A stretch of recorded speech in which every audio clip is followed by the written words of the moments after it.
آلك وصحبك يا رحمة للعالمين. Assalamu alaikum wa rahmatullahi ta'ala wa barakatuh to Sheikh and the participants. And we welcome Sheikh once more and hand over to Sheikh to continue with the discourse, inshallah khair. Sheikh, tafadhal Sheikh. Allah. Assalamu alaikum wa rahmatullahi wa barakatuh. Alhamdulillah Rabbil Alameen. Hamdan yuwafi ni'mahu wa yukafi mazidah. Ya Rabbana laka alhamdu kama yanbaghi li jalali wajhik wa li azimi sultanik. Subhanaka la nuhsi thana'an kama athnayta ala nafsik. فلك الحمد حتى ترضى ولك الحمد بعد الرضا ولك الحمد إذا رضيت عنا دائما أبدا وصلى الله على سيدنا محمد النبي الأمي وعلى آله وأصحابه وأتباعه إلى يوم الدين آمين. All praise is due to Allah subhanahu wa ta'ala, who has given us an opportunity to sit in a majlis of ilm, and knowing that a servant is, in order to achieve the rida and the happiness of his Rabb, Allah subhanahu wa ta'ala, it is incumbent on everybody to always strive for knowledge. And with that knowledge comes the responsibility of amal. So it's ilm and amal. For those who knows Arabic, the three derivative letters are exactly the same. In knowledge, the lam comes before the meme, and in amal, the meme comes before the lam. Right? And then the third aspect that is very important is the aspect of ikhlas, and then also to have a fear that is never leaving your side. So why a fear is because, in order for a servant to operate on his maximum, he has to fear the consequences of not fulfilling the amanat of knowledge, of action upon that knowledge, and then to have sincerity and have the fear of that.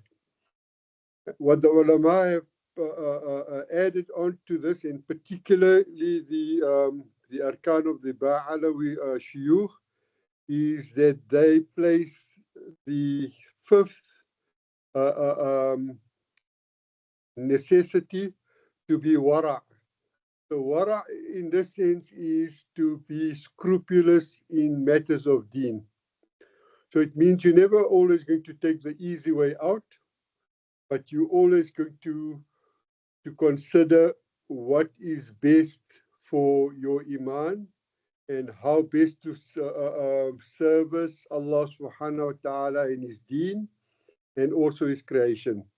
So on the one side, you have something that is physical, the knowledge, the attaining of it, the practice of it, and then you have the unseen on the other side, the ikhlas. So it's almost like a bird with two wings. Your deen you can only fly in your deen if there is knowledge and there is a practice upon that knowledge, and in their sincerity and fear of retribution.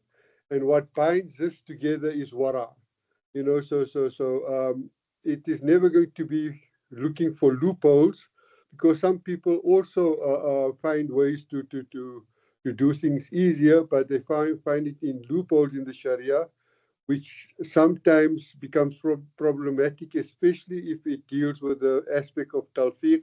You take little bit of this madhab and you take little bit of the other madhab, and you get to a conclusion that is totally not what the Sharia requires you to do. So, to open the discussion for how to look after your deen in a changing time, particularly your ibadat, is very important, because here a servant or a worshipper is asked to exercise his mind and to exercise his priorities of his deen in terms of what his individual responsibilities is, and balance that with his collective responsibilities. So the terms used for individual responsibilities in Islam, we will call it the furud ain. The things that is fard ain, everything that is wajib, that is necessary for you to do in your daily life as a Muslim. And balance that off what the necessities is of a community to fulfill in order for you to attain that which Allah subhanahu wa ta'ala has placed wajib not only on you, your family, but the entire community. So a very simple example is always something that happens and you take an ibrah from either the mistake that is going to be made or the mistake that was made. So I might have alluded to it in previous classes, but when it comes to Ramadan, we switch over to a mode of emphasizing Salah, which is great because that is the purpose of Ramadan, is to establish Allah's laws, particularly the Salah and the Siyam. So it is two arkans of our deen, and therefore the necessary importance to Salah is well taken by many of the Musallis, but sometimes we do go overboard in terms of our collective responsibilities. So if we look at Taraweeh, yes, Taraweeh is not fard, but yet we do perform Taraweeh and we are rewarded in Ramadan for fulfilling a nafil act and rewarded the reward of a fard. That being said, when there is a janazah during Ramadan, you find mostly that janazah will only take place after Salatul Taraweeh. We have cases where the mayyit is brought down for Isha. The mayyit is then placed at the back of the masjid, and the musallis then continue with first the fard, which is fard ain, meaning that each and every Muslim that is baligh, aqil, has to perform the salah of Isha. But as soon as that is done, we find we have a predicament now.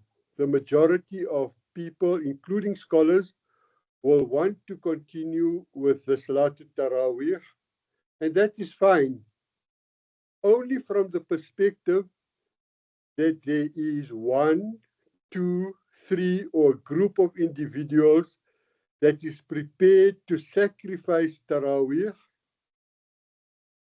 to fulfill a communal duty, and that is the burial of the brother or sister that has passed away.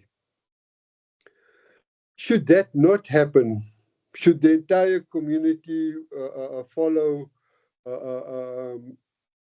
what is happening in the masjid, and the procedure of the janazah will only follow after Taraweeh, that entire community, not only the people in the mosque, if that community has 10 other mosques, that entire community is blameworthy and they are sinning. Except if there's some a group of young brothers that then take the mayyit and they go out to bury the mayyit, and that will raise the blameworthiness from the entire community. So this is what we mean with the fiqh of priorities.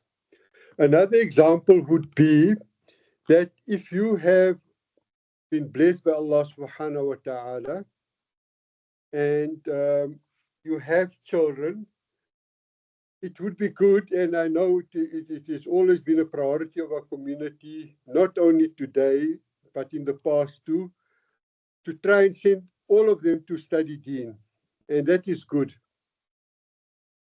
But in hindsight, that family is tasked to ensure that the children fulfill a role in society that will fulfill the needs of the society. For example, if there is no doctor in that society, and everybody has to go to a Hindu doctor or to a Christian doctor or to a Christian gynecologist in terms of our females, even sometimes they've got to go to male gynecologists. Again, this would be some of the things that the Muslim society would have to look at to produce scholars in each and every field so that they do not become dependent on the greater society, which are non-Muslim. And in most of that cases, that if that prolongs, we will follow that that community, according to the hadith. Even if we would enter into the hole of a lizard, we will follow it wholly. And that is a danger of society following and not looking inward and reflecting inward. Yes, that family starts to prioritize Deen, and that is good to send all of them out to Darul Uloom. But what do they do after that? If they all become imams, and in the daily lives, the Muslims struggle now to have the various services, that would be a disservice. If they do not take that on as secondary knowledge or necessary knowledge for them to attain, besides leading people in Salah, in giving advice on the Deen, that you actually take an actual role of what the needs of the society is. The building of bridges, the building of schools and universities that would make the Muslim society independent. So that leads to the fact that we are really scattered when it comes to priorities. Another example is, again, with a Mayyit, that if a Mayyit passes on, and it is on a Friday, right?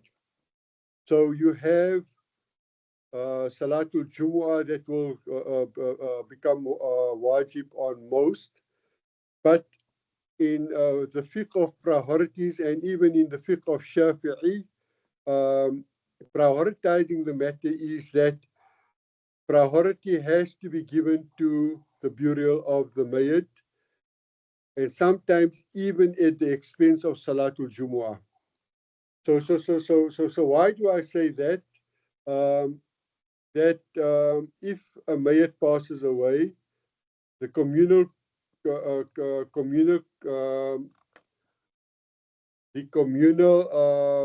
responsibility takes over. So the family of that Mayyit and everybody that is attached to the Mayyit, even if it is only by feeling, meaning that she's been a good neighbor or he's been a good neighbor, or it's somebody that had an aspiring position in society. So there's a relationship between you and the person being buried. That being said, that would be the condition for a person then to hasten to help the burial of the Mayyit, or to facilitate the burial. And even if that comes at the expense of Jumu'ah, because this will be a valid reason, udhrun min a'dhar al-Jumu'ah. So it will be a valid Shari excuse to not have attended the Jumu'ah, because in this circumstance, those that are attached to the Mayyit, as I explained, the fardiyah of Jumu'ah falls away from them, and they can then commence the performing of Dhuhr after the Jumu'ah has completed and not before. And, that is also another point that for females that are performing Salah at home during Jumu'ah, because Jumu'ah is not wajib on them, but they must not proceed performing the Dhuhr Salah before the Imam has started reading the Salah of Jumu'ah, because that is wajib on the community, and she will be performing Dhuhr, that is Fard Ain, and that will only kick in after he has commenced the greater Fard, and that would be the performance of Jumu'ah. A third example that I've also given to most is that, and we ask Allah subhanahu wa ta'ala to protect us, that if you were about to perform Salah and someone falls into the pool that cannot swim, maybe a child or, as I said, anybody that cannot swim, you cannot continue with the Salah. You have to break it off. Because why? The saving of the life at that time becomes more sacred than performing the Salah in its waqt. And after saving the person, you are then able to continue with your Salah of Maghrib, and there will be no blameworthy if the waqt has left. So there's two opinions on the waqt of Maghrib in the Shafi madhab.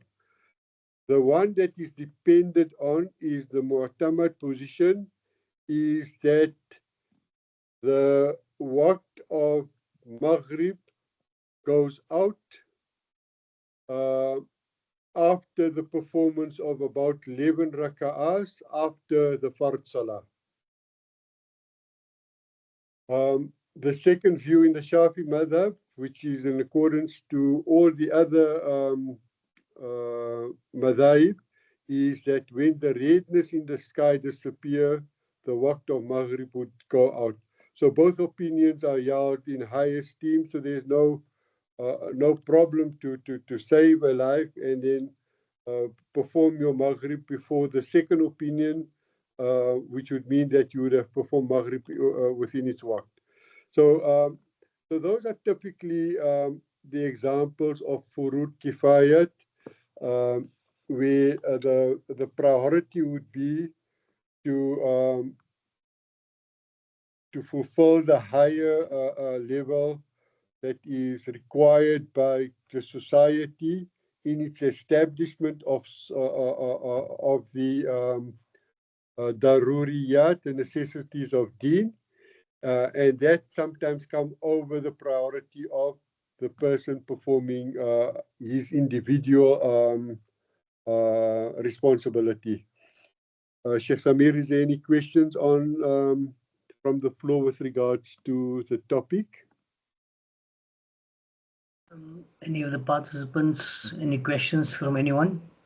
Please feel free to ask.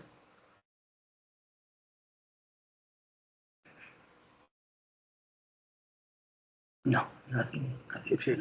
So this would be in accordance to the hadith of the Prophet sallallahu alaihi wasallam, yuridillahu khayran yufaqihu fid din.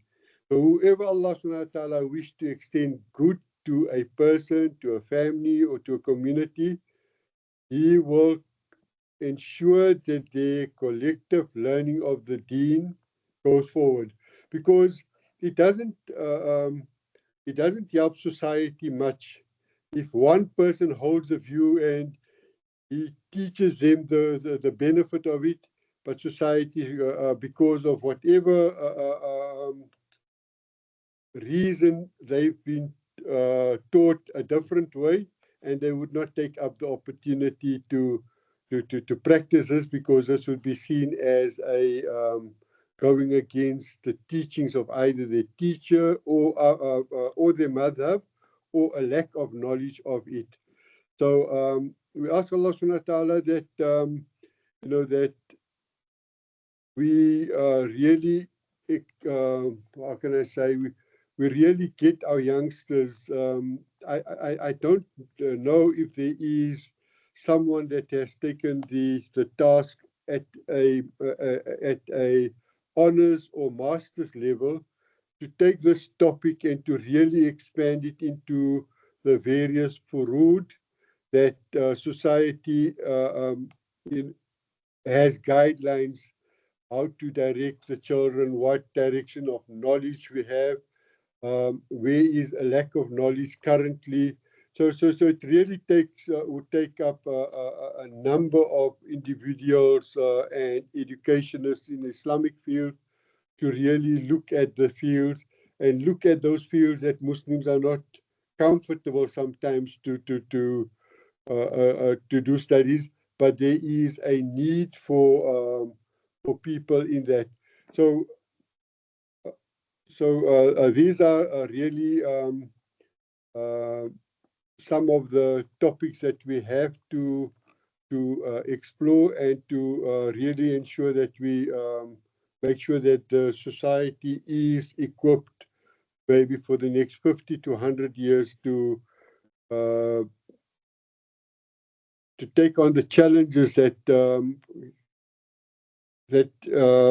definitely for us in a Western society faced every day.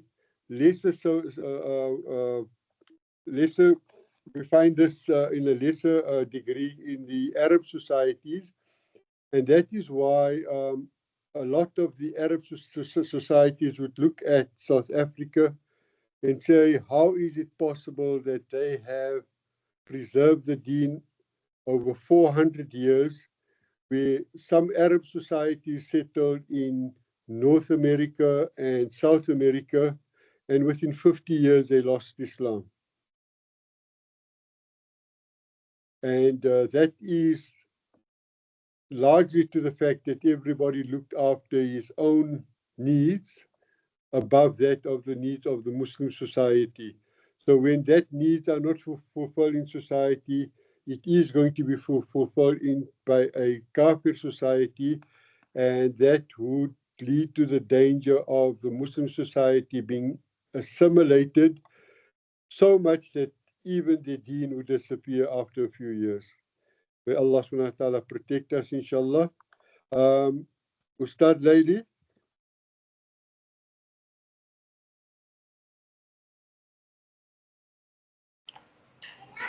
Nothing from the floor, Sheikh. Nothing. I think what Sheikh's saying is exactly critical in the sense that somebody has to take this forward, you know. And I think maybe we're going to have to sit down and talk to our team that's involved in the Wednesday night classes here, where we are going to be meeting in September, inshallah. Inshallah, no problem. Inshallah. Yeah. Sheikh Abdul Rahman Laili, any comments from your side? Seems like he's gone from here, Sheikh. He's off, yeah. Yeah. Inshallah. Any of the participants, any questions, anything to ask?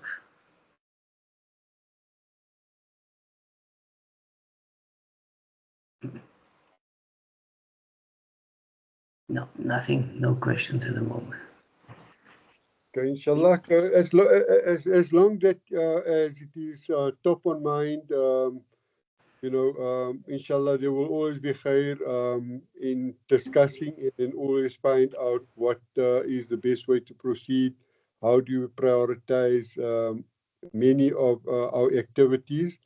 And with that, inshallah, Allah subhanahu wa ta'ala will definitely ensure that we remain a guided society, that we remain a society that are blessed, because of the priorities has not been set by us, but really by our Master Sayyidina Muhammad sallallahu alayhi wa sallam. Ameen. Inshallah. Sheikh Samir, would you like to make a closing dua, inshallah? Ji, Sheikh. Inshallah. Tafadhal, Sheikh. Your side. Al-Fatiha. Bismillah ar-Rahman ar-Rahim. الحمد لله رب العالمين حمد الشاكرين حمد المستغفرين حمدا يوافي عنا نعمه ويكافئ مزيده. يا ربنا لك الحمد كما ينبغي لجلال وجهك ولعظيم سلطانك. سبحانك لا نحصي ثناء أنت كما أثنيت على نفسك. فلك الحمد حتى ترضى ولك الحمد بعد الرضا ولك الحمد إذا رديت عنا دائما أبدا. اللهم صل وسلم على سيدنا محمد في الأولين وصل وسلم على سيدنا محمد في الآخرين وصل وسلم على سيدنا محمد في كل وقت وحين وصل وسلم على سيدنا محمد حتى ترث الأرض ومن عليها وأنت خير الوارثين. اللهم يا عظيم السلطان يا قديم الإحسان يا دائم النعم يا كثير الجود يا واسع العطاء يا خفي اللطف يا جميل السن يا حليما لا يهجل. صل على سيدنا محمد وآله وصحبه وسلم وارض عن الصحابة أجمعين. اللهم لك الحمد شكرا ولك المن فضلا وأنت ربنا حقا ونحن عبيدك رقا وأنت لم تزل لذلك أهلا. يا ميسر كل عسير ويا جابر كل قصير ويا مقوي كل ضعيف ويا مأمن كل مخيف.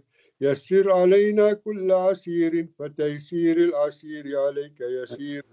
اللهم اشف مرضانا وارحم موتانا يا رب العالمين. اللهم اشف أنت الشافي لا شفاء إلا شفاؤك شفاء لا يغادر سقما وألما. ربنا آتنا في الدنيا حسنة وفي الآخرة حسنة وقنا عذاب النار. إن الله وملائكته يصلون على النبي يا الذين آمنوا صلوا عليه وسلموا تسليما. اللهم صل على سيدنا محمد وعلى آل سيدنا محمد وأصحابه وبارك وسلم. اللهم افتح لنا بالخير واختم لنا بالخير واجعل عواقب أمورنا بالخير. بيدك الخير والعافية إنك على كل شيء قدير. بفضل دعواهم فيها سبحانك اللهم تحية فيها سلام وآخر دعواهم أن الحمد لله رب العالمين. Inshallah, Sheikh Samir, we'll continue to explore the topic, inshallah, maybe over 3 to 4 weeks. And then we'll have, from the usul of the Shafi, what are those sciences, just to give a broader benefit for us to maybe explore that greater with our communities, inshallah. Inshallah, Ameen. Shukran jazilan, Sheikh, to you and to the participants, inshallah. Like I've been saying, we are planning, we will be meeting inshallah in spring, in September, not only with the shuyukh, but also with the participants to try and reinvigorate this program and make some changes where it's not only going to be a discussion online, but there will be some practical classes as well that we need to start implementing soon, inshallah. Khair. Jazakallah, Sheikh Samir, and Allah bless you and Allah grant shifa to your wife and all our mardat, inshallah. Ameen, Ameen. Assalamu alaikum wa rahmatullahi wa barakatuh. Wa alaikum assalam wa rahmatullahi wa barakatuh.